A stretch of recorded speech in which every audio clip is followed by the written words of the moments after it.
नमस्ते दोस्तों, स्वागत है आपका हमारे चैनल पर। आज हम एक ऐसे मुद्दे पर बात करने जा रहे हैं जो वैश्विक व्यापार और तकनीकी दुनिया में हलचल मचा रहा है।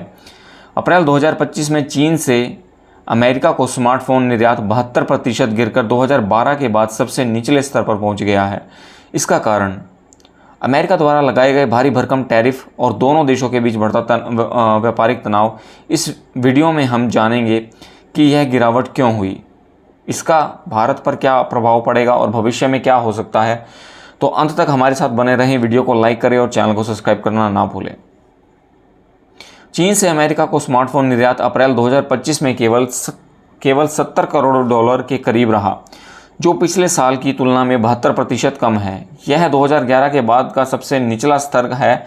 खास बात यह है कि यह गिरावट चीन के कुल निर्यात में 21% की कमी से कहीं ज़्यादा तीव्र है।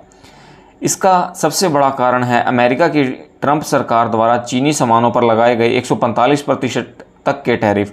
ये टैरिफ तकनीकी आपूर्ति श्रृंखलाओं को प्रभावित कर रहे हैं, जिसके चलते स्मार्टफोन जैसे महंगे उत्पादों का व्यापार बुरी तरह से प्रभावित हुआ है। एप्पल जैसी कंपनियां जो चीन में अपने आईफोन का अधिकांश उत्पादन करती हैं, इस टैरिफ युद्ध की चपेट में हैं। ब्लूमबर्ग की एक रिपोर्ट के अनुसार अप्रैल में एप्पल के आईफोन और अन्य मोबाइल डिवाइस के निर्यात में भारी कमी देखी गई। इसके चलते 2024 में अमेरिका चीन के बीच 690 अरब डॉलर के द्विपक्षीय व्यापार पर भी असर पड़ रहा है। इन टैरिफ्स का एक बड़ा प्रभाव यह हुआ कि एप्पल जैसी कंपनियां अब अपना उत्पादन चीन से बाहर ले जा रही हैं और भारत इस बदलाव का सबसे बड़ा लाभार्थी बन रहा है। पिछले एक साल में चीन से भारत को फ़ोन के पुर्जों का निर्यात लगभग 4 गुना बढ़ गया है। भारत अब एप्पल के आईफोन उत्पादन का दूसरा सबसे बड़ा केंद्र बन चुका है। एप्पल के सप्लायर फॉक्सकॉन ने भारत में अपनी इकाई में 1.5 अरब डॉलर का निवेश करने की घोषणा की है, जो इलेक्ट्रॉनिक्स पुर्जे और आईफोन असेंबल करने में मदद करेगी। हालांकि अमेरिका के राष्ट्रपति डोनाल्ड ट्रंप ने एप्पल के इस कदम की आलोचना की है और कंपनी से आईफोन उत्पादन को अमेरिका में लाने के लिए कहा है, लेकिन विशेषज्ञों का मानना है कि अमेरिका में आईफोन का उत्पादन अभी असंभव है, क्योंकि वहां न तो चीन जैसी मैन्युफैक्चरिंग क्षमता है और न ही लागत में प्रतिस्पर्धा। अमेरिका और चीन के बीच यह व्यापार युद्ध केवल स्मार्टफोन तक सीमित नहीं है।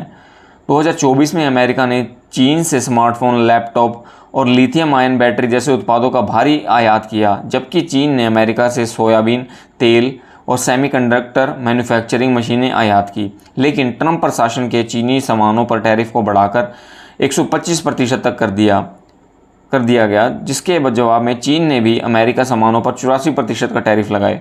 हाल ही में जेनेवा में हुए व्यापार वार्ता में दोनों देशों ने टैरिफ में कुछ कमी करने का वादा किया, लेकिन तनाव अभी भी बरकरार है। बीजिंग ने ट्रंप प्रशासन पर हवाई के एआई चिप्स पर प्रतिबंध लगाने का आरोप लगाया, जिससे दोनों देशों के बीच विश्वास और कम हुआ है। विश्व व्यापार संगठन की महानिदेशक ने चेतावनी दी है कि यह तनाव अमेरिका चीन व्यापार को 80% तक कम कर सकता है। यह व्यापार युद्ध भारत के लिए एक सुनहरा अवसर लेकर आया है। 2024 में अमेरिका को स्मार्टफोन निर्यात में चीन का दबदबा 82% था, जबकि भारत का 10.5% हिस्सेदारी के साथ दूसरा सबसे बड़ा निर्यातक था। भारत सरकार अब अमेरिका के साथ द्विपक्षीय व्यापार समझौते पर बातचीत कर रही है ताकि टैरिफ को और कम किया जा सके।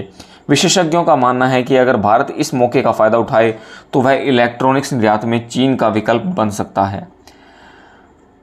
तो दोस्तों, ये थी अमेरिका चीन व्यापार युद्ध और स्मार्टफोन निर्यात में आई भारी गिरावट की कहानी। भारत के लिए यह एक बड़ा मौका है, लेकिन क्या हम इसका पूरा फ़ायदा उठा पाएंगे? आप इसके बारे में क्या सोचते हैं? कमेंट में अपनी राय ज़रूर बताएं। अगर आपको ये वीडियो पसंद आया हो तो लाइक करें, शेयर करें और चैनल को सब्सक्राइब करें। बेल आइकन का बटन दबाएं ताकि आपको हमारी नई वीडियो की अपडेट्स समय समय पर मिलती रहे। नमस्ते दोस्तों, जय हिंद।